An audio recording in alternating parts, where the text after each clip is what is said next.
জাগ্রত জুলাই নামে একটি সংগঠন, তারা গত 1 মে রাজু ভাস্কর্যের সামনে শেখ হাসিনার একটি প্রতীকী মূর্তি স্থাপন করেছিল ফাঁসির মঞ্চে। এরপরে বিক্ষুব্ধ মানুষ শেখ হাসিনার মূর্তি ভেবে এটিকে জুতাপেটা করে। আর এই জুতাপেটা করার পরে তথাকথিত আওয়ামী যে সমস্ত সাংবাদিকেরা রয়েছে এটিকে নারীর প্রতি সহিংস আচরণ এবং নারী অবমাননা হিসেবে প্রচারণা শুরু করলো। আজ কয়েকদিন এই বিষয়টাকে নিয়ে সোশ্যাল মিডিয়া, ইলেকট্রনিক মিডিয়া এবং প্রিন্ট মিডিয়ায় বেশ আলোচনা সমালোচনা হচ্ছে, সরগরম হচ্ছে। এমনকি এই ঘটনাটাকে কিছু কিছু নারীর প্রতি অবমূল্যায়ন হিসেবে মন্তব্য করেছেন। আমরা বুঝতে পারি যে এই নারীগুলো কারা। মজার ব্যাপার হচ্ছে সাংস্কৃতিক অঙ্গনের কিছু কিছু নারী নেতৃত্ব যারা জুলাই গণ অভ্যুত্থানের পক্ষে কাজ করেছে তারাও দেখি এই বয়ানটাকে ধারণ করেছে, অর্থাৎ এটিকে নারীর প্রতি অবমূল্যায়ন করা হচ্ছে বলে তারা মন্তব্য করেছেন। কেন তারা এটিকে নিয়ে এরকম ফুলিয়ে ফাঁপিয়ে বড় করলেন সেই বিষয়টি যাওয়ার আগে তার আগে একটি কথা বলে নিয়ে আসেন। আপনারা জানেন 5 মে 2013 সালে শাপলা চত্বরে হেফাজত ইসলামের নেতাকর্মীদের উপর যে গণহত্যাটা চালানো হয়েছিল, এটা মাস মেসাকার বলে এটাকে। যে গণহত্যা করার পরে শেখ হাসিনা বলেছিল যে তারা রং মেখে শুয়ে আছে। শুনুন আপনারা তার মুখে।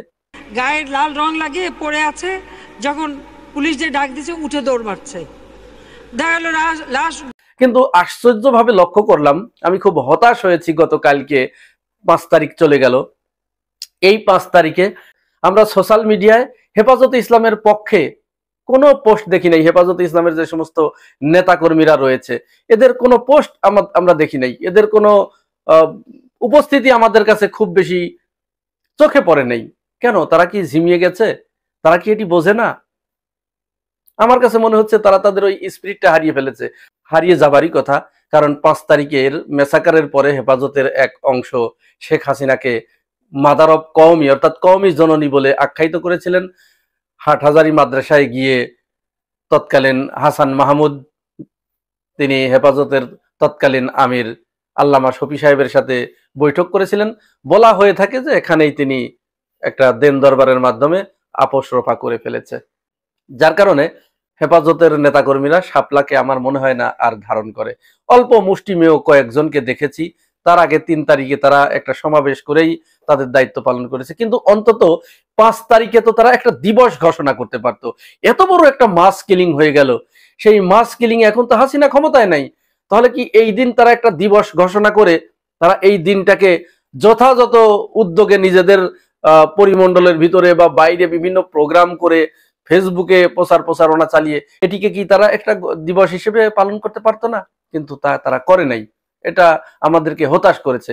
আমরা বরং দেখেছি জাগ্রত জুলাই, তারপরে ইনকিলাব মঞ্চ, এরা হেফাজতের এই দিনটিকে শাপলা চত্বরে সমাবেশ করেছে, তারা বিচার দাবি করেছে, তারা জাতিসংঘের তদন্ত কামনা করেছে এবং আলাদা একটা কমিশনের কথাও তারা সেখান থেকে দাবি উত্থাপন করেছে। তো অন্যরা যদি আপনার জন্য কেঁদে দেয়, সেই কান্নায় তো কান্না হয় না যদি আপনি নিজের জন্য না কাঁদেন। আপনি আপনার নিজের জন্য কাঁদবেন না, অন্য কেঁদে দেবে সেই দিকে আপনি তাকিয়ে থাকবেন, এটি তো হয় না। যাই হোক, আমি ফিরে আসি সেই কথায়, কেন শেখ হাসিনার এই প্রতিমূর্তিতে জুতাপেটা করাকে নারীর প্রতি অবমূল্যায়ন করা হলো?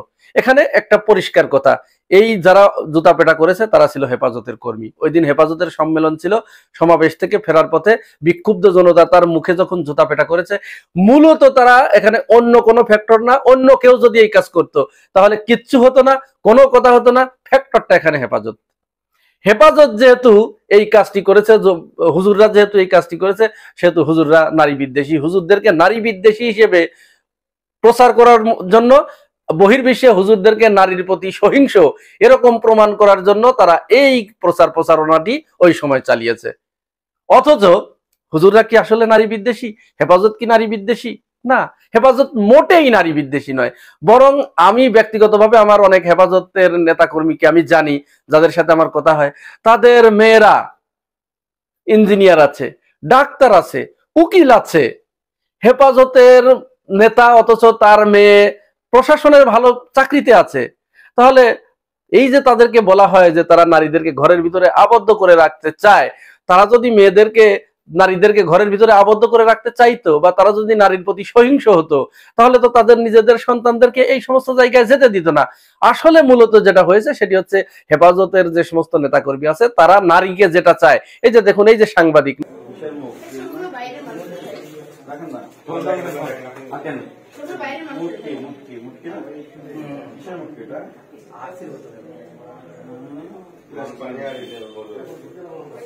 এরপরে দেখুন গুলশানের যে ঘটনাটি, হেফাজত এই সমস্ত নারীদের বিরুদ্ধে, হেফাজত এই কাজটি হতে দিতে চায় না। তো এই কাজটি যারা করে তারা মূলত, তাহলে তাদের তো সমস্যা, তারা তো এই কাজটি করতে পারবে না, যার কারণে তারা হেফাজতের বিপক্ষে সব সময় অবস্থান করে।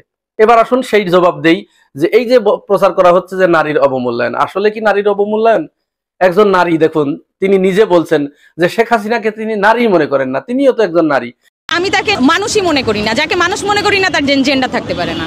আমরা জানি যে শেখ হাসিনা একজন নারী, অর্থাৎ তিনি যখন মানুষ হবেন তখন না তিনি নারী বা পুরুষ বা থার্ড জেন্ডার সেটি নিরূপণের সময় আসবে, তিনি তো নারীই নন। এবার যদি তিনি নারী হয়েও থাকেন তাহলে কি তিনি নারীর প্রতীক?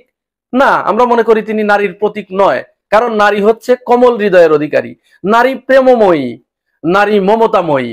এই মমতাময়ী নারী, প্রেমময়ী নারী, কোমল হৃদয়িনী নারীকে শেখ হাসিনার মতো একজন পাষাণ, খুনি, ডাইনি, নরপিশাচ, ফেরাউসিনা এবং মাফিয়ার গডমাদার, গণতন্ত্রের হত্যাকারী, তাকে এমন কোন অভিধা নাই যে অভিধাগুলোতে তাকে ভূষিত করা যায় না। এরকম একজন নির্মম নারীর সাথে যারা কোমল হৃদয়ের অধিকারী, প্রেমময়ী নারীকে তুলনা করেছে, তারা গর্হিত অপরাধ করেছে, তারা গোটা নারী সমাজকে অপমান করেছে। তাদের এই নারী সমাজকে অপমান করার জন্য তাদের বিরুদ্ধে আইনগত ব্যবস্থা নেওয়া সময়ের দাবি হয়ে উঠেছে।